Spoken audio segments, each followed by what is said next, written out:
দুর্গাপুজো কাটিয়ে বাড়িতে আসার পরে সাফ সাফাই করতে করতেই 15 দিন কেটে গেল, আর দীপাবলিও চলে এলো দেখতে দেখতে। তো এই কদিন খুব বেশি ব্লগ বানাতে পারিনি, এতটাই ব্যস্ত ছিলাম। দীপাবলি ডেকোরেশনের জন্য কিছু জিনিসপত্র কিনেছিলাম, সেইগুলোই আজকের ধনতেরাসের দিন বার করলাম।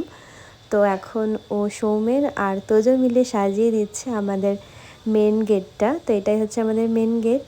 তো এই জিনিসগুলো পছন্দ করে কিনেছিলাম, আর সাজানোর পরে খুব সুন্দর দেখতে লাগছিল। রাত্রিবেলায় প্রদীপ জ্বালালে আরও সুন্দর দেখতে লাগবে। দুপুরবেলায় খাওয়া দাওয়া কমপ্লিট করে তোজো একটু দেখো পড়তে বসেছে।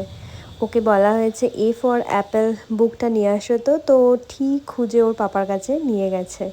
আর ওর খুব শরীরটা একটু খারাপ, সর্দি করেছে, জ্বর হয়েছে বাড়ি থেকে আসার পরে। ডাক্তার দেখিয়ে ওষুধ খেয়ে এখনও একটু ভালো আছে। বাড়ি থেকে ফেরার পরে আমাদের তিনজনেরই জ্বর, সর্দি, কাশি হয়ে গিয়েছে। প্রথমে ওর বাবার হলো, তারপরে একে একে আমার আর তোজোর।